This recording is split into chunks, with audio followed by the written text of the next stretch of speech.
नमस्कार, सुप्रभात। स्वागत है आप सभी का। मैं हूं आपके साथ प्रीति। बुलेटिन की शुरुआत सुबह 7 बजे के हेडलाइंस के साथ।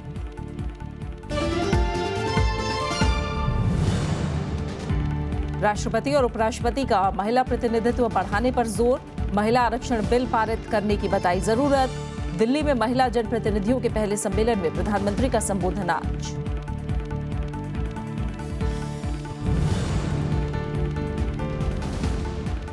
उपराष्ट्रपति का कृषि क्षेत्र में सुधार के लिए ठोस कदम पर जोर। कहा, ग्रो इन इंडिया कार्यक्रम शुरू करना वक्त की जरूरत। चुनौतियों से निपटने के लिए सामाजिक आर्थिक स्तर पर बदलाव जरूरी।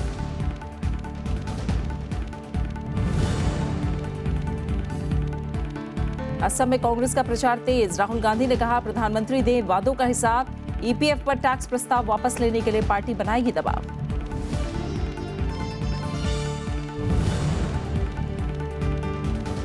अफगानिस्तान में शांति बहाली की अंतर्राष्ट्रीय कोशिशों को झटका। तालिबान का प्रत्यक्ष वार्ता से इनकार। बातचीत के लिए विदेशी सेनाओं की वापसी समेत रखी कई शर्तें।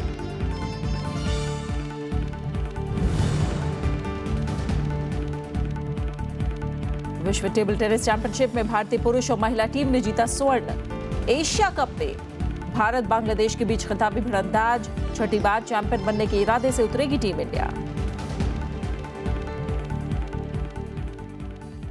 संसद और विधानमंडलों की महिला जनप्रतिनिधियों के राष्ट्रीय सम्मेलन का आज समापन हो जाएगा। प्रधानमंत्री नरेंद्र मोदी आज सम्मेलन को संबोधित करेंगे। इससे पहले कल राष्ट्रपति ने पार्टियों को महिला आरक्षण बिल पारित कराने की सलाह दी। उपराष्ट्रपति मोहम्मद हामिद अंसारी ने संसदीय समितियों में महिला सदस्यों के ज्यादा से ज्यादा नामांकन की जरूरत बताई। वहीं लोकसभा अध्यक्ष सुमित्रा महाजन ने कहा कि सूचना तंत्र तक महिला जनप्रतिनिधियों की पहुंच सुनिश्चित होनी चाहिए। संसद और विधानमंडलों की महिला जनप्रतिनिधियों का राष्ट्रीय सम्मेलन शनिवार को दिल्ली में शुरू हो गया। राष्ट्रपति प्रणब मुखर्जी ने 2 दिन चलने वाले इस सम्मेलन का उद्घाटन किया। इस मौके पर राष्ट्रपति ने कहा कि संविधान में महिलाओं को समानता का अधिकार दिया गया है, लेकिन विधानसभाओं और संसद में अभी भी महिला जनप्रतिनिधियों की संख्या काफी कम है। उन्होंने सभी दलों को महिला आरक्षण बिल पारित कराने की सलाह दी।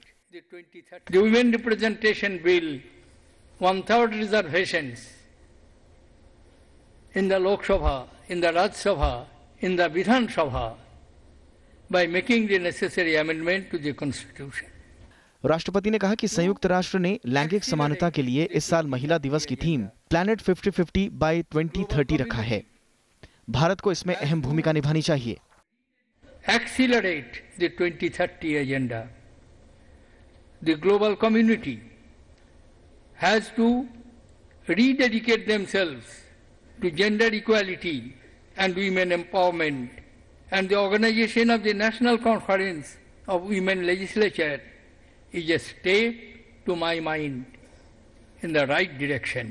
सम्मेलन में उपराष्ट्रपति मोहम्मद हामिद अंसारी ने स्थानीय निकाय स्तर पर महिलाओं की भागीदारी बढ़ने और निर्णय प्रक्रिया में उनकी अहम भूमिका की तारीफ की। उन्होंने पार्टियों से संसदीय समितियों में ज्यादा से ज्यादा महिला प्रतिनिधियों को नामांकित करने की सलाह दी। The representative political parties must broad base their nomination while nominating their women members to be in the committees, statutory bodies, as also while selecting speakers to participate in the debates in the House on other areas of public concern. Lok Sabha अध्यक्ष सुमित्रा महाजन ने सशक्तिकरण के लिए सूचना तंत्र को मजबूत बनाने पर जोर दिया और महिला जनप्रतिनिधियों तक इसकी पहुंच की जरूरत बताई। यदि सशक्तिकरण की चर्चा का कोई सार निकालना है तो वह तब तक संभव नहीं है जब तक जानकारी और उससे जुड़े तंत्र को दुरुस्त नहीं किया जाए। मैं समझती हूँ कि महिला सांसदों और विधायकों पर यह काफी हद तक लागू होता है। सेमिनार के उद्घाटन मौके पर प्रधानमंत्री नरेंद्र मोदी भी मौजूद थे। राष्ट्रमंडल संसदीय संघ की अध्यक्ष और बांग्लादेश की स्पीकर शिरीन चौधरी भी सम्मेलन में शिरकत कर रही हैं। सम्मेलन में महिला सांसद और विधायकों के साथ ही स्थानीय और पंचायत जनप्रतिनिधि भी शिरकत कर रहे हैं। वैसे तो 2 दिन तक चलने वाले देश भर के महिला जनप्रतिनिधियों के सम्मेलन का एजेंडा काफ़ी भारी भरकम है, लेकिन उनका फोकस रहेगा राष्ट्र के सशक्त निर्माण में उनकी क्या भूमिका हो सकती है। कैमरामैन सुरेश के साथ अरविंद कुमार सिंह, राज्यसभा टीवी, दिल्ली। संसद और विधानमंडलों की महिला जनप्रतिनिधियों के सम्मेलन को कई महिला मंत्रियों और सांसदों ने संबोधित किया। इसमें विधायिका में महिलाओं की भूमिका और उनकी आर्थिक निर्भरता पर विशेष जोर दिया गया। महिला जनप्रतिनिधियों के राष्ट्रीय सम्मेलन के पहले दिन केंद्रीय मंत्री नजमा हेपतुल्ला ने महिलाओं को राजनीतिक प्रतिनिधित्व के साथ उनकी आर्थिक निर्भरता पर जोर दिया। हमने महिला को सत्ता में भागीदारी दी, मगर जब तक उसको इकोनॉमिक तरीके पे, उसको आर्थिक तौर पे हम आगे नहीं बढ़ाएंगे, हम आर्थिक तौर पे एक महिला को मजबूत नहीं करेंगे, हम समझते हैं कि अपने काम में हम सफल नहीं होंगे। सम्मेलन में विदेश मंत्री सुषमा स्वराज ने कहा कि सरकारी योजनाओं की निगरानी महिला जनप्रतिनिधि बेहतर तरीके से कर सकती हैं। शिक्षा विभाग से योजनाएं चल रही हैं, स्वास्थ्य विभाग से योजनाएं चल रही हैं। ये वो योजनाएं हैं जो सीधे महिलाओं को लाभ पहुंचाती हैं, लेकिन उनकी निगरानी पुरुष नहीं कर सकते। उनकी निगरानी प्रभावी ढंग से केवल महिलाएं कर सकती हैं। राष्ट्रमंडल संसदीय संघ की अध्यक्ष और बांग्लादेश की स्पीकर शिरीन चौधरी ने कहा कि महिलाओं को राजनीतिक प्रतिनिधित्व हासिल करने से ज्यादा भूमिका को बेहतर तरीके से निभाने की जरूरत है।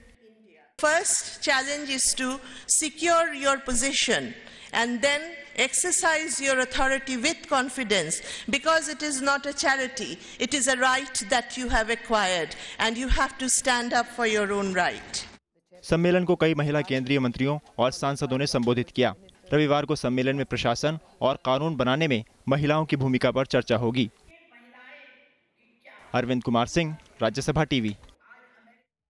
उपराष्ट्रपति मोहम्मद हामिद अंसारी ने कृषि क्षेत्र के सामाजिक आर्थिक ताने बाने में बदलाव के लिए ग्रो इन इंडिया कार्यक्रम शुरू करने पर जोर दिया। हैदराबाद में कृषि में सार्वजनिक निवेश और सब्सिडी पर एक सम्मेलन में उन्होंने कहा कि ग्रो इन इंडिया कार्यक्रम की शुरुआत करना वक्त की जरूरत है। उन्होंने कहा कि सरकार को इस कार्यक्रम को मूर्त रूप देने के लिए प्रभावी उपाय करने चाहिए। इससे कृषि क्षेत्र की खामियां दूर करने में मदद मिलेगी। साथ ही ये भी कहा कि सरकार को अपने अच्छे इरादों को जमीन पर उतारने के लिए कृषि क्षेत्र की समस्याओं को हल करना होगा। उपराष्ट्रपति ने कहा कि ग्रामीण क्षेत्रों की चुनौतियों का सामना करने के लिए सामाजिक और आर्थिक स्तर पर बदलाव की जरूरत है। सिर्फ फंड देने से समस्या का हल नहीं हो सकता जब तक समाज में दूरियां और विभाजन बने रहेंगे। Time has perhaps come for us to consider putting in place a Grow in India program to transform the socio-economic fabric of our agricultural sector as much as we need a Make in India program. Congress नेता ए के Antony एक बार फिर केरल से राज्यसभा सदस्य के लिए उम्मीदवार होंगे। केरल कांग्रेस के अध्यक्ष वीएम सुधीरन ने इसका ऐलान किया। राज्यसभा में केरल की 3 सीटें इस महीने के आखिर में खाली हो रही हैं। 3 सीटों में अभी 1 सीट कांग्रेस और 2 सीटें सीपीएम के पास हैं। केरल विधानसभा की मौजूदा स्थिति को देखते हुए कांग्रेस की अगुवाई वाली यूडीएफ 2 सीटें जीत सकती है।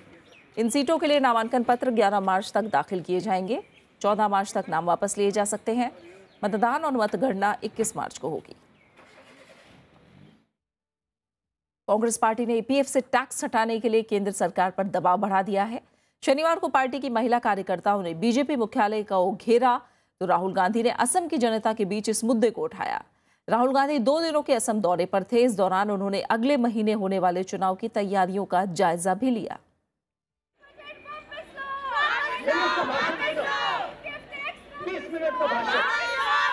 ईपीएफ टैक्स मसले पर एक तरफ दिल्ली में महिला कांग्रेस ने बीजेपी मुख्यालय के बाहर प्रदर्शन किया तो कांग्रेस उपाध्यक्ष राहुल गांधी ने भी इसी मुद्दे पर असम के नौगांव में रैली के दौरान सरकार को घेरा। उन्होंने कहा कि केंद्र सरकार काले धन रखने वालों से टैक्स वसूलने की बजाय तनख्वाह पर गुजारा करने वाले लोगों के पैसे पर टैक्स वसूलना चाहती है। जो पूरी जिंदगी काम करते हैं, जो सैलरी लेते हैं, सरकार के एम्प्लॉइज, बाकी लोग जो सैलरी लेते हैं उनका पीएफ काट देते हैं। कहते नहीं भैया तुमसे हम टैक्स लेंगे, चोरों से टैक्स नहीं लेंगे। अपने भाषण में राहुल गांधी ने प्रधानमंत्री नरेंद्र मोदी को घेरते हुए उन्हें जनता से किए वादे पूरे करने के लिए कहा। उन्होंने कहा कि चुनाव के दौरान बीजेपी ने लोगों को जो आश्वासन दिए थे, लोग अब उनका हिसाब चाहते हैं। मोदी जी आए, कहा मैं ये दूंगा, वो करूंगा, ये करूंगा। बहुत अच्छी मार्केटिंग हुई, प्रोडक्ट कुछ नहीं था उसके अंदर। आज तक हिंदुस्तान रिफंड मांग रहा है, घूमा फिर रहा है, भैया हमें रिफंड दो, रिफंड दो। नौगांव में रैली से पहले कांग्रेस उपाध्यक्ष ने श्रीमंत शंकरदेव संघ के सदस्यों से मुलाकात की और शहीद भवन चौक से बोरघाट बाईपास तक पदयात्रा के जरिए लोगों से जनसंपर्क स्थापित किया। गौरतलब है कि असम में 126 विधानसभा सीटों के लिए 2 चरण में चुनाव होने हैं, जिसमें 4 अप्रैल को पहले और 11 अप्रैल को दूसरे चरण के लिए वोट डाले जाएंगे। विपिन चौहान के साथ ब्यूरो रिपोर्ट, राज्यसभा टीवी। इस बीच कर्मचारी भविष्य निधि यानी ईपीएफ पर लगने वाले टैक्स को लेकर केंद्रीय श्रम मंत्री बंडारू दत्तात्रेय वित्त मंत्रालय से बातचीत कर रहे हैं। उन्होंने बताया कि इसे लेकर वित्त मंत्री अरुण जेटली सदन में बजट पर चर्चा के दौरान अपना पक्ष रखेंगे। उन्होंने ये भी कहा कि ईपीएफ पर लगने वाले टैक्स को लेकर ट्रेड यूनियनों से भी चर्चा हो रही है।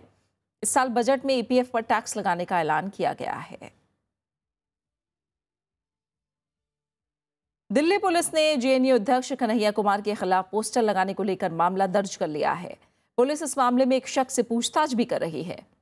इस व्यक्ति को उस समय लोगों ने पकड़ा जब प्रेस क्लब की दीवार पर पोस्टर वो चिपका रहा था। हालांकि इससे बाकी साथी बचकर निकल गए। पुलिस इस व्यक्ति के साथियों की तलाश कर रही है।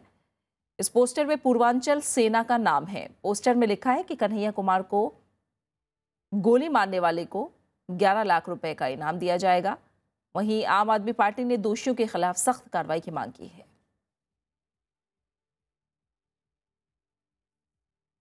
इस बीच जेएनयू छात्र संघ अध्यक्ष कन्हैया कुमार को लेकर अब बीजेपी के अंदर भी खूब राजनीति हो रही है। पार्टी के एक युवा नेता के विवादित बयान के बाद बीजेपी ने उसे बाहर का रास्ता दिखा दिया, लेकिन गोरखपुर से पार्टी सांसद योगी आदित्यनाथ के सुर इससे नर्म नहीं पड़े। हालांकि पार्टी के ही एक और सांसद शत्रुघ्न सिन्हा कन्हैया के समर्थन में सामने आए हैं। उत्तर प्रदेश बीजेपी के एक युवा नेता की वजह से पार्टी विवादों में फंस गई। बदायूं जिले में युवा मोर्चा के प्रमुख कुलदीप वाषर्णे ने कन्हैया कुमार की जीप काट कर लाने वाले को 5 लाख रुपए देने का ऐलान कर दिया। थोड़ी ही देर बाद बीजेपी ने कुलदीप को 6 साल के लिए पार्टी से बाहर कर दिया। लेकिन इसके बाद उत्तर प्रदेश से ही पार्टी के सांसद योगी आदित्यनाथ ने कहा कि सरकार जेएनयू में देश विरोधी माहौल पैदा नहीं होने देगी। वहाँ जो कुछ भी घटित हो रहा है वह दुर्भाग्यपूर्ण है और इससे भी दुर्भाग्यपूर्ण कि वहाँ के कुछ शिक्षक भी इन गतिविधियों में लिप्त हैं। ये उससे भी बड़ा शर्मनाक और निंदनीय है।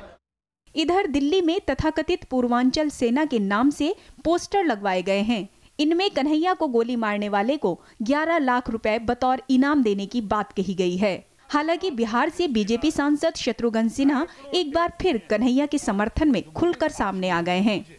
हालांकि फैसला करना कौन देशद्रोही है कौन देशद्रोही नहीं है, ये फैसला करना काम है अदालतों का।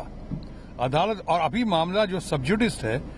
जेएनयू छात्र संघ अध्यक्ष कन्हैया कुमार गुरुवार को जेल से रिहा हुआ है। कन्हैया पर देशद्रोह का आरोप था। धमकियां मिलने के बाद पुलिस ने कहा है कि कन्हैया को पूरी सुरक्षा दी जाएगी। Bureau report, Rajya Sabha TV. उधर बीजेपी अध्यक्ष अमित शाह ने जेएनयू मुद्दे को लेकर कांग्रेस उपाध्यक्ष राहुल गांधी को घेरने की कोशिश की। मथुरा में भारतीय जनता युवा मोर्चा के सम्मेलन में केंद्र के एनडीए सरकार के कामकाज की उन्होंने खूब तारीफ की। मथुरा में भारतीय जनता युवा मोर्चा के राष्ट्रीय सम्मेलन की शुरुआत करते हुए बीजेपी अध्यक्ष अमित शाह ने कांग्रेस को जमकर कोसा। उन्होंने जेएनयू मुद्दे को लेकर कांग्रेस उपाध्यक्ष राहुल गांधी की आलोचना की। कांग्रेस पार्टी के उपाध्यक्ष वहां जाकर कहते हैं इनको सुनना चाहिए, इनको बोलने देना चाहिए, इनको अभिव्यक्ति की आजादी। अमित शाह ने केंद्र में कांग्रेस की अगुवाई में रही यूपीए सरकार और पूर्व प्रधानमंत्री मनमोहन सिंह पर भी निशाना साधा। देश के अर्थतंत्र की पटरी जो गाड़ी जो पटरी पर से उतर गई थी, उसको प्रधानमंत्री जी ने पटरी पर चढ़ाने का काम किया। सम्मेलन में अमित शाह ने कहा कि एनडीए सरकार किसान और गरीबों की बेहतरी के लिए काम कर रही है और प्रधानमंत्री नरेंद्र मोदी की अगुवाई में सरकार गांव के अंतिम छोर तक विकास की लहर पहुंचाएगी। Bureau report, Rajya Sabha TV. Allahabad केंद्रीय विश्वविद्यालय की पहली महिला छात्र संघ अध्यक्ष ऋचा सिंह ने आरोप लगाया है कि उनका दाखिला रद्द करने की साजिश रची जा रही है। उन्होंने कुलपति पर मानसिक रूप से प्रताड़ित करने का भी आरोप लगाया।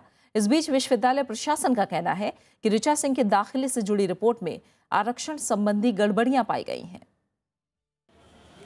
जेएनयू के बाद इलाहाबाद विश्वविद्यालय छात्र संघ अध्यक्ष ऋचा सिंह के दाखिले पर विवाद खड़ा हो गया है। ऋचा विश्वविद्यालय से ग्लोबलाइजेशन एंड डेवलपमेंट स्टडीज में पीएचडी कर रही हैं। आरोप है कि उन्हें आरक्षित सीट पर दाखिला मिला। हालांकि ऋचा का दावा है कि उन्हें विश्वविद्यालय ने दाखिला दिया है, इसलिए ये उनका मामला है। इलाहाबाद विश्वविद्यालय प्रशासन के द्वारा लगातार मुझे पिछले 6 महीने से मानसिक रूप से उत्पीड़ित किया जा रहा है। रोज मुझे ये एक नोटिस थमा देते हैं, रोज ये मेरे कार्यों पर सवाल उठाने का प्रयास करते हैं और उसी क्रम में अब ये मुझे इलाहाबाद विश्वविद्यालय से बाहर करने के लिए या फिर मेरे ऊपर कार्रवाई करने के लिए मेरे एडमिशन प्रक्रिया पर सवाल उठाने का प्रयास कर रहे हैं। ऋचा के खिलाफ शिकायत रजनीश सिंह ने की है। रजनीश ने ऋचा के खिलाफ छात्र संघ चुनाव लड़ा था, लेकिन उन्हें सफलता नहीं मिली थी। ऋचा सिंह जो समाजवादी पार्टी से हैं, एचओडी के साथ दबाव बनवाकर अपना प्रवेश ले ली, जो इनका एक अमानवीय कृत्य है। इलाहाबाद विश्वविद्यालय के वाइस चांसलर के आते ही इनको तुरंत निष्कासित कराकर इनके ऊपर धोखाधड़ी का एफआईआर भी कराया जाएगा। कुलपति आरएल हंगलू ने दाखिला विवाद की जांच के लिए कला संकाय के डीन की अगुवाई में समिति बनाई थी। समिति ने रिपोर्ट सौंप दी है। सोमवार को कुलपति के पास आने पर विश्वविद्यालय प्रशासन आगे का फैसला लेगा। जांच के तथ्यों के आधार पर ये उन्होंने बताया है कि प्रवेश में आरक्षण संबंधित कुछ विसंगतियां हैं। ऋचा सिंह ने छात्र संघ अध्यक्ष का चुनाव निर्दलीय प्रत्याशी के रूप में जीता था। छात्र संघ में अध्यक्ष के अलावा सारे पद एबीवीपी के पास हैं। Bureau report, Rajya Sabha TV. फिलहाल एक छोटे से ब्रेक के लिए रुक रहे हैं, आप बने रहिए हमारे साथ।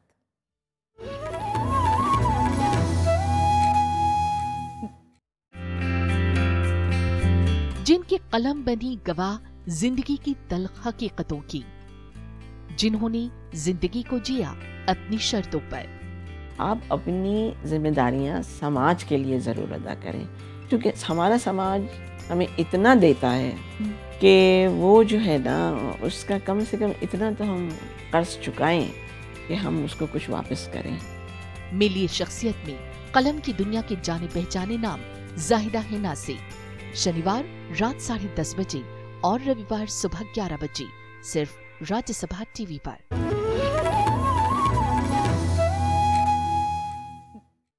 अरुणाचल प्रदेश के मुख्यमंत्री कालिखोपुल ने अपने मंत्रिमंडल का विस्तार किया।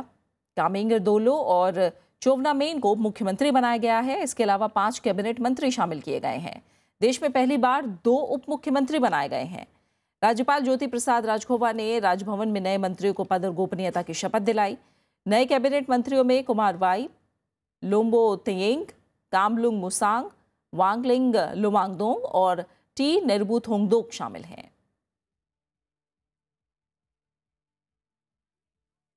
हरियाणा के मुख्यमंत्री मनोहर लाल खट्टर ने कहा है कि जाट और 4 अन्य जातियों को आरक्षण संबंधी विधेयक को बजट सत्र के दौरान पेश किया जाएगा।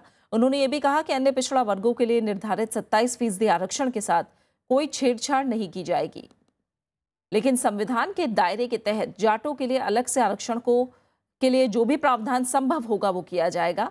इसका फायदा जाट, सिख जाट, त्यागी, बिश्नोई और रोर जातियों को मिलेगा। हरियाणा में जाट आरक्षण को लेकर प्रदर्शन हुआ था और इस प्रदर्शन के दौरान कुछ लोगों की जान चली गई थी।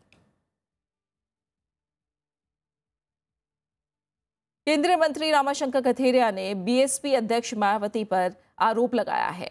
उन्होंने कहा कि मायावती दलितों के नाम पर राजनीति कर रही हैं। वहीं बीएसपी ने कथेरिया के बयान पर ऐतराज जताया है।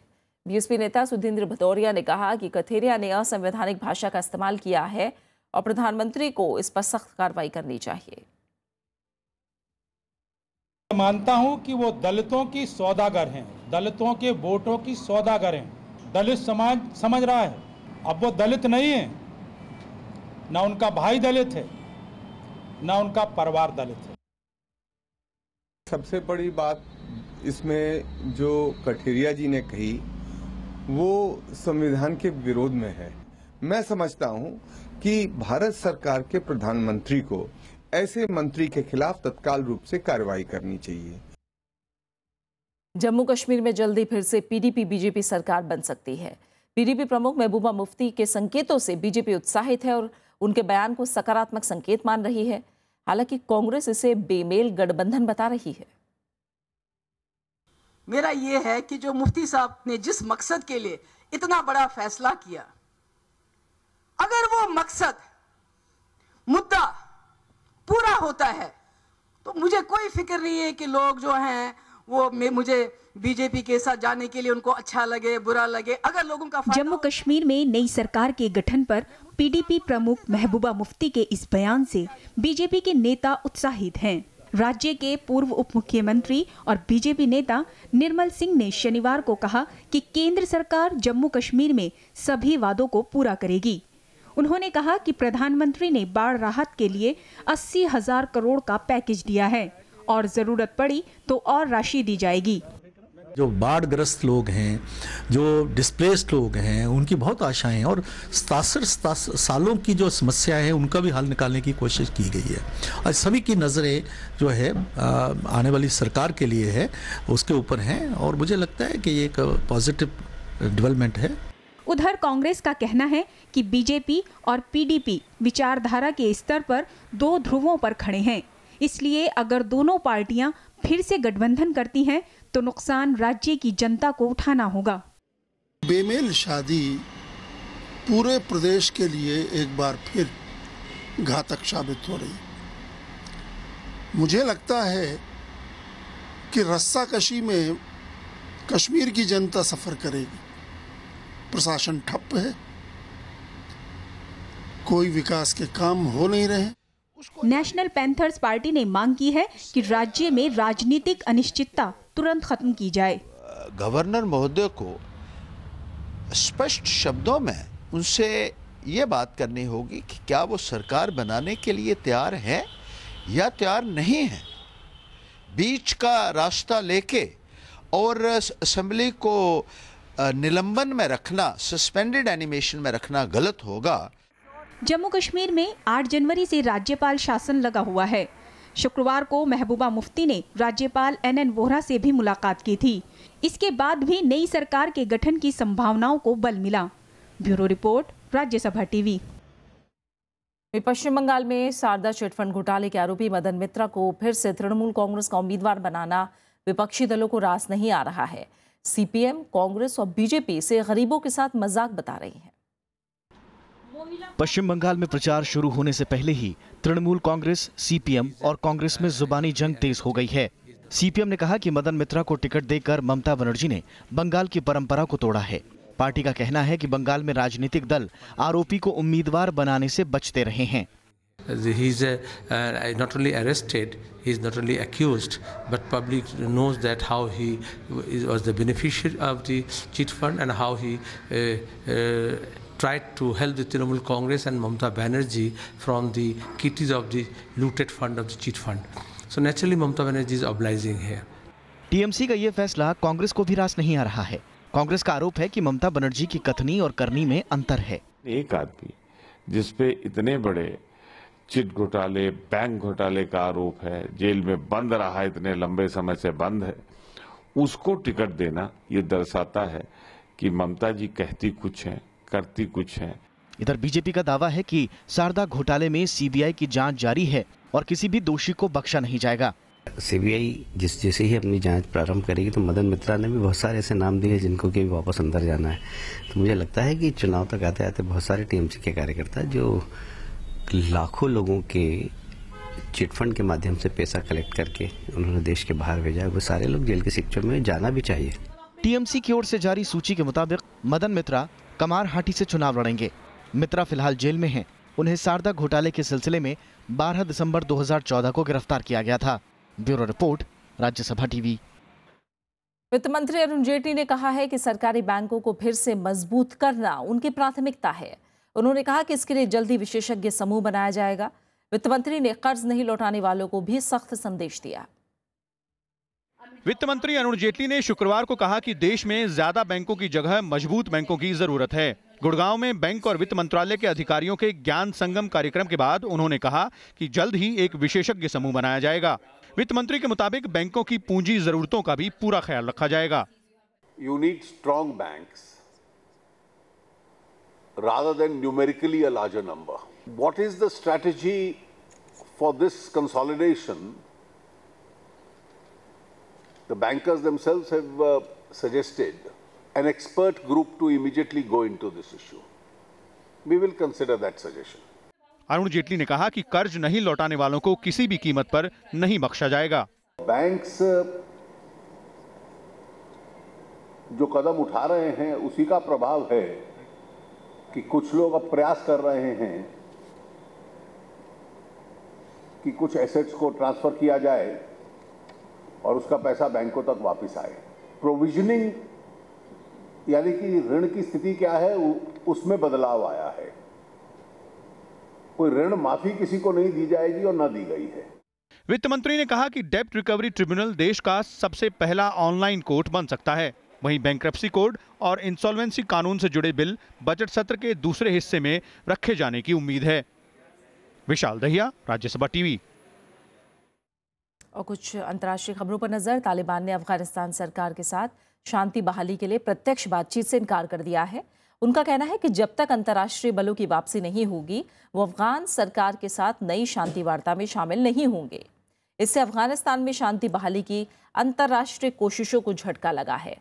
पाकिस्तान में अगले हफ्ते तालिबान के साथ अफगानिस्तान, पाकिस्तान, चीन और अमेरिका के साथ सीधी बातचीत शुरू होने की उम्मीद है। बात क्रिकेट की। एशिया कप T20 का फाइनल मुकाबला आज खेला जाना है। लगातार चार जीत दर्ज करके शानदार फॉर्म में चल रही टीम इंडिया और मेजबान बांग्लादेश के बीच आज खिताबी भिड़ंत होगी। 5 बार एशिया कप जीत चुकी भारतीय टीम छठी बार भी खिताब पर कब्जा करने के इरादे से मैदान में उतरेगी। भारतीय टीम के बल्लेबाजों ने अभी तक शानदार बल्लेबाजी की है। टीम की गेंदबाजी, खासकर तेज गेंदबाज, टीम के लिए उपयोगी साबित हो रहे हैं। युवा जोश और अनुभव से सजी भारतीय टीम आने वाली T20 विश्व कप में जीत के साथ कदम रखना चाहेगी।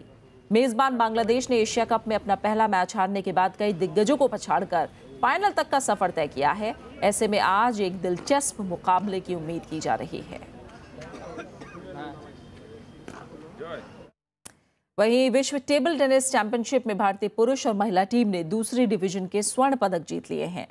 कुआलालंपुर में भारतीय पुरुष टीम ने फाइनल में ब्राजील को 3-2 से हराया, तो महिला वर्ग में भारत ने लग्जमबर्ग को 3-1 से हराकर स्वर्ण पदक जीता। आखिर में हेडलाइंस पर एक नजर।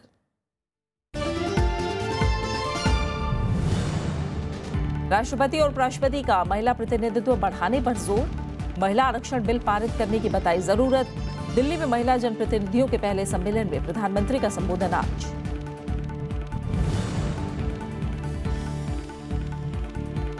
उपराष्ट्रपति का कृषि क्षेत्र में सुधार के लिए ठोस कदमों पर जोर। कहा, ग्रो इन इंडिया कार्यक्रम शुरू करने का वक्त की जरूरत। चुनौतियों से निपटने के लिए सामाजिक आर्थिक स्तर पर बदलाव जरूरी।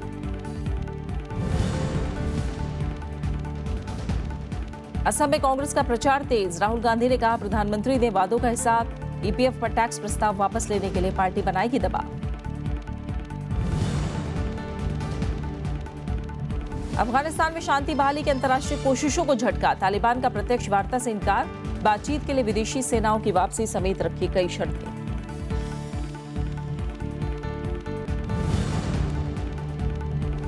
और विश्व टेबल टेनिस चैंपियनशिप में भारतीय पुरुष और महिला टीम ने जीता स्वर्ण। एशिया कप में भारत बांग्लादेश के बीच खिताबी भिड़ंत आज। छठी बार चैंपियन बनने के इरादे से उतरेगी टीम इंडिया।